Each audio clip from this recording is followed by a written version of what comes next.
வணக்கம் and welcome to amazing thoughts of me. இன்றைக்கி நம்ம இந்த வீடியோவில் என்ன பார்க்க போகிறோம் அப்படின்னு பார்த்தீங்கன்னா, நான் லாஸ்ட் வீடியோவில் சொன்ன மாதிரி எக்ஸ் கண்டஸ்டன்ட்ஸான மஞ்சரி, தீபக், அப்புறமா பிரியங்கா இவங்கெல்லாம் வந்திருக்காங்க. எதுக்கு அப்படின்னா, இந்த சீசனில் இந்த வாரத்துக்கான வீக்லி டாஸ்க் என்ன அப்படின்னு பார்த்தீங்கன்னா ஹோட்டல் டாஸ்க்கு. ஸோ அந்த ஹோட்டல் டாஸ்க்கை சிறப்பிக்கிறதுக்காக இவங்கெல்லாம் வந்திருக்காங்க.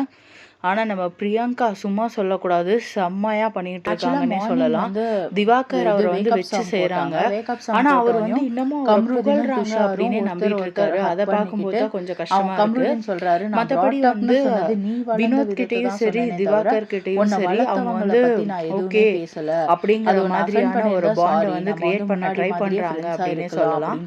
பட் 1 month இன்னைக்கு வந்த ப்ரோமோ 2 ப்ரோமோ பார்த்தீங்கன்னா 2 ப்ரோமோலையும் நம்ம ப்ரோமோ குயின் பார்வதி இருக்காங்க. அவங்க கன்னியாக்காவோட சண்டை போடுறாங்க. ஆக்சுவலா என்ன பாத்தீங்கன்னா கன்னியாக்கா Dress கொடுத்திருக்காங்க.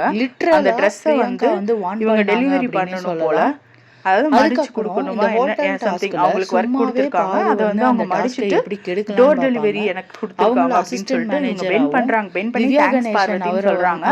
அதுக்குள்ள பாத்தீங்கன்னா அவங்க கீழே வச்சிட்டு போயிட்டாங்க. சோ இது Dress மடிச்சு அதை கீழே மேட்ல போட்டா ஆப்வியஸா யாருக்கா இருந்தாலும் ட்ரிகர் ஆகும் இல்லையா? அதே மாதிரி கனியக்கா ட்ரிகர் ஆயிடுச்சு. நான் ப்ரொடெஸ்ட் பண்றேன் அப்படிங்கிற மாதிரி ஒருத்தவங்க உங்ககிட்ட தேங்க்யூ அப்படின்னு சொல்லும் போது நீங்க அப்படி போட்டு போறது சரியில்லை அப்படின்னு சொல்லி சொல்றாங்க. வைக்கணும். இத ஹவுஸ்மேட்ஸ் டார்கெட்டிங் பார்வதி அப்படின்னு பாக்குறதா இல்ல பார்வதி ட்ரிகரிங் ஹவுஸ்மேட்ஸ் அப்படின்னு பாக்குறதா அப்படிங்கறத நீங்க கமெண்ட் செக்ஷன்ல சொல்லுங்க. நேத்திக்கு நைட் லைவ்ல பாத்தீங்க அப்படின்னா வினோத் கம்ருதீனுக்கு அட்வைஸ் பண்றாரு. நல்ல அட்வைஸ். சோ பாசிட்டிவா நீ மாறணும் அப்படின்னு சொல்லி சொல்றாரு. சோ இததான் மார்னிங் மேபி அவர் துஷார் கிட்ட அப்ளை பண்ணி பார்த்திருப்பாரு அப்படின்னு தோணுது. ஆனா இதே பாரு கம்ருதீனோட நிக்கல, அவருக்கு எந்த அட்வைஸ் கொடுக்கல, எதுவுமே பண்ணல. அவங்க ஜஸ்ட் ஷோ சாண்ட்ராவும் வினோத் அவர்கிட்ட போய் கேக்குறாங்க, இந்த மாதிரி இன்னைக்கு நடந்தத பத்தி உங்களுக்கு நீங்க அடுத்து கேமை எப்படி கொண்டு போக போறீங்க, உங்களோட நெக்ஸ்ட் மூவ் என்ன அப்படின்னா இது பியூரான செல்ஃபிஷ் கேள்வியா தான் தோணுது. அடுத்து இவர் நம்ம கிட்ட பேசுவாரா மாட்டாரா அப்படிங்கறது தெரிஞ்சுக்கிறதுக்கு அவங்க ட்ரை பண்றாங்கன்னு என்ன நடந்துச்சுன்னு தெரிஞ்சு நடந்த எபிசோட்ல கூட விஜய் சேதுபதி அவர்கள் அதெல்லாம் எதுவுமே கிடையாது.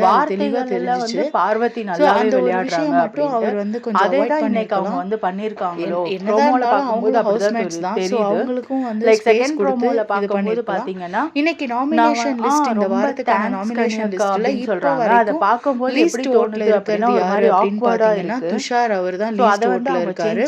சோ இந்த வாரம் அவர்தான் எலிமினேட் ஆவாரா? மத்தபடி இந்த வீக் யார் யார் நாமினேஷன்ல வருவா, உங்களோட சப்போர்ட் யார் யாருக்கு, அவரை விட்டு வேற நீங்க யார் வின் பண்ணுவான்னு நினைக்கிறீங்க? இது எல்லாமே கமெண்ட் செக்ஷன்ல கமெண்ட் பண்ணுங்க. இந்த மாதிரி பிக் பாஸ் அப்டேட்ஸ் உடனுக்குடனே தெரிஞ்சுக்கிறதுக்கு நம்மளோட சேனலை லைக் பண்ணுங்க, ஷேர் பண்ணுங்க, என்ன பொறுத்த வரைக்கும் ஒன்னு துஷார் இல்ல ரம்யா சப்ஸ்கிரைப் பண்ணிக்கோங்க. இவங்க 3 பேர் thank you friends, thanks for வாட்சிங் மை வீடியோ.